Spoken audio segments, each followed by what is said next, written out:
Merci, Monsieur le Président.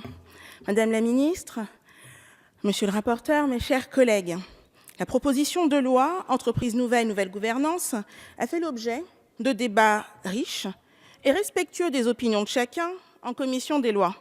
Et je tiens en premier lieu à remercier l'ensemble des collègues qui ont contribué à ce long débat qui, pour reprendre les termes de Monsieur le rapporteur, honore le travail parlementaire de par sa qualité. Une qualité qui s'est surtout manifestée dans l'expression des enjeux politiques, voire philosophiques, de cette proposition de loi. Chaque groupe a ainsi pu nourrir le débat de son point de vue quant au rôle de l'entreprise, ses missions, les relations entre le capital, la gouvernance, le travail notamment. Mais je souligne le caractère philosophique de nos discussions, car il ressort aussi de nos travaux en commission que le texte proposé n'est, n'en déplaise à Monsieur le rapporteur, pas en l'état d'être adopté. Cette proposition de loi s'apparente en effet en quelque sorte à une proposition d'appel, visant surtout à engager un débat que nous avons aujourd'hui et que nous poursuivrons au printemps dans le cadre du projet de loi Pacte, et cela est louable. Monsieur le rapporteur, ce matin, vous positionniez votre groupe comme éclaireur, mais éclaireur d'un projet sur lequel tous les projecteurs sont déjà actionnés à travers le travail immense qui a été accompli par les 6 groupes qui ont remis leur rapport fin décembre au ministre de l'Économie.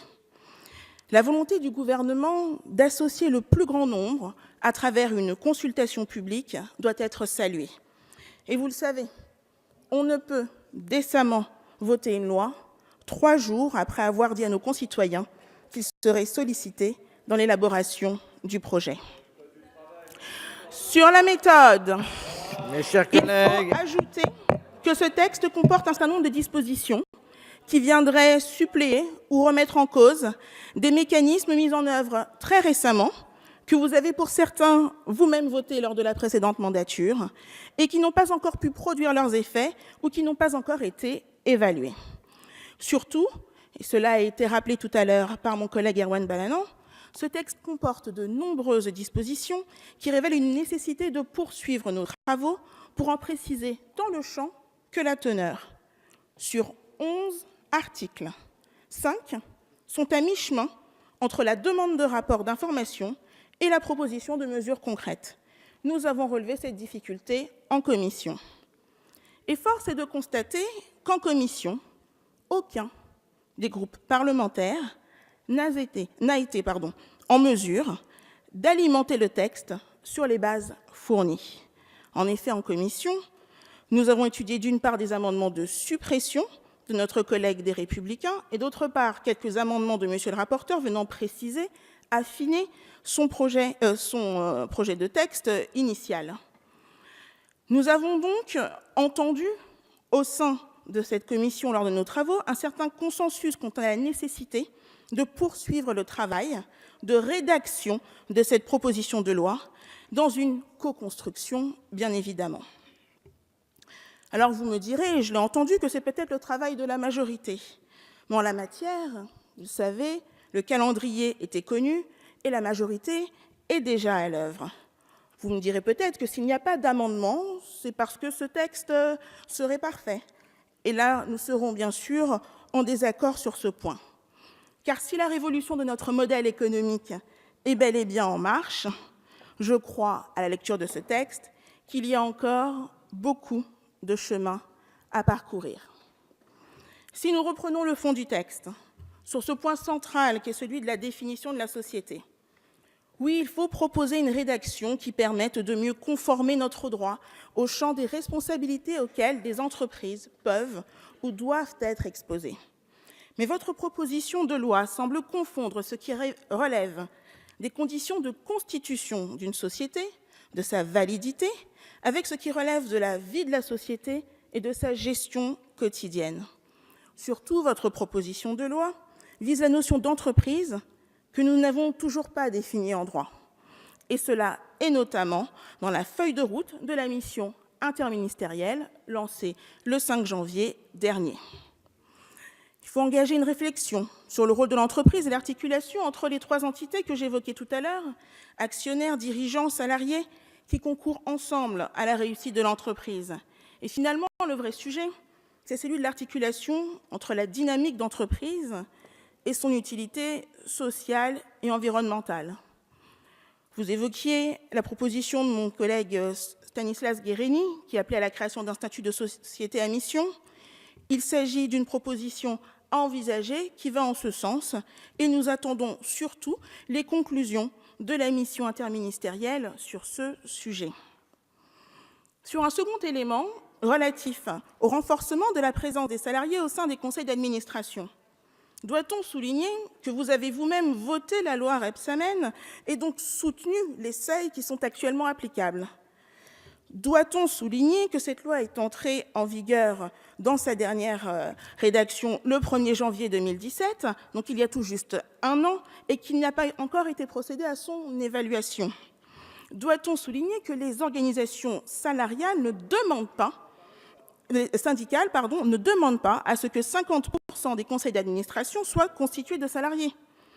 Je crois que le rôle du législateur n'est pas de gêner la bonne marche de l'entreprise par l'imposition de nouvelles règles de gouvernance tous les ans.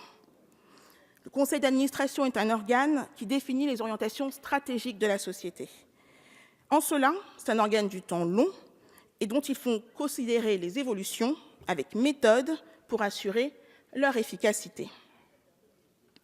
Sur un troisième élément du texte relatif à l'extension du champ de la participation obligatoire comme élément de rémunération des salariés dans des sociétés de 20 salariés, là, je dois dire, et une fois n'est pas coutume, que cette proposition manque peut-être un peu d'ambition, puisque Monsieur le ministre soumet actuellement au vote, via la consultation publique, la possibilité de, je cite, « faire de l'intéressement et de la participation une réalité pour tous les salariés dans une logique de partage de la valeur ». Ainsi, gouvernement, majorité, acteurs du monde de l'entreprise, et manifestement la nouvelle gauche s'accorde sur un point: il faut davantage intéresser les salariés au sort de l'entreprise. Et j'utilise ici le terme « intéresser », tant dans sa définition juridique que dans son acceptation dans le langage commun. Les salariés préfèrent recevoir le juste produit de leur travail qu'une cogestion. Ces propos, je les retiens d'une audition que vous avez menée, monsieur le rapporteur, et je ne peux qu'y adhérer. Pour cela, il convient de faire bénéficier au plus grand nombre de salariés de mécanismes de partage de la valeur sous forme de participation, d'intéressement, de modification du forfait social ou de tout autre mécanisme d'épargne salariale. Mais il faut aussi réfléchir à d'autres leviers, tels que l'amélioration de la transmission d'entreprise aux salariés. Le chantier est donc vaste. Et enfin, sur les propositions visant à renforcer, valoriser les engagements en matière de responsabilité sociétale des entreprises, monsieur le rapporteur, vous l'avez vous-même reconnu en commission. Les travaux du haut-commissaire à l'économie sociale et solidaire, donc monsieur Hiltier, ces travaux qu'il est en train de mener seront une base solide et une source précieuse d'informations sur le fondement desquelles nous pourrons continuer notre travail de parlementaire. Parce qu'en quelque sorte, le travail législatif a été fait en la matière. Les outils nécessaires ont été créés lors de la précédente mandature. Je pense en particulier à l'agrément ESUS et au congé d'engagement citoyen. Mais c'est en premier lieu dans leur application que nous pêchons aujourd'hui et qu'il y a des voies d'amélioration ainsi que des voies de valorisation. Ainsi, tous les sujets abordés dans cette proposition de loi sont en cours de traitement, que ce soit dans le cadre du projet Pacte, dans le cadre de missions gouvernementales ou dans le cadre de travaux au sein de l'Union européenne. Et je pense ici en particulier aux discussions actuellement en cours sur la directive CBCR, afin de mettre en place à l'échelle européenne une obligation de publicité des impôts payés par les grandes entreprises, pays par pays, ce qui répondra aux attentes formulées en matière de transparence et mécanisme, nous devons le rappeler, que vous proposez aujourd'hui et qui a déjà été retoqué par le Conseil constitutionnel. Je crois sincèrement, en la matière, et concernant tous ces éléments sur lesquels vous avez engagé le débat, que le format choisi par le gouvernement, celui d'une consultation large, une consultation à laquelle nous pouvons et nous pourrons toutes et tous participer, que nous pourrons toutes et tous alimenter, est ce qu'il y a de plus approprié pour un texte que nous souhaitons fondateur d'un rapport renouvelé à l'entreprise. On n'adopte pas des bouts de loi sur des sujets aussi majeurs et structurants. Et si cette proposition de loi est la manifestation d'une volonté réelle de porter une transformation profonde de notre société et de notre rapport à l'entreprise, on ne peut sérieusement se satisfaire d'une adoption sans discussion de fond d'ordre technique ou d'ordre législatif, autre que des amendements que ceux portés par le rapporteur lui-même sur son propre texte. Nous pensons néanmoins que les techniques soulevées par cette proposition de loi reviendront rapidement au cœur des débats et que les positions exprimées par votre groupe alimenteront judicieusement, tout comme les contributions des experts sollicités et de nos concitoyens, le projet de loi Pacte. C'est pourquoi La République En Marche vous propose de renvoyer ce texte en commission, lieu approprié pour l'enrichir techniquement, et ce, dans l'attente, et là je m'adresse au gouvernement, d'un projet de loi qui devra nécessairement être à la hauteur des ambitions exprimées par la représentation nationale aujourd'hui. Donner plus de facilité aux entreprises pour innover, exporter, créer des emplois, mieux associer les salariés aux résultats de l'entreprise, porter une vision politique ambitieuse de ce qu'est l'entreprise et de ce qu'elle doit devenir, au service de la croissance, de l'emploi, mais aussi d'une économie juste, efficace et durable. Réconcilier, si besoin, les Français non pas avec l'entreprise, mais avec l'actionnariat, et aller plus loin, notamment en matière d'égalité des genres, sexes et conditions au sein de l'entreprise. Tels sont les quelques leviers sur lesquels nous devons œuvrer pour réussir la transformation économique de la France et changer profondément notre modèle.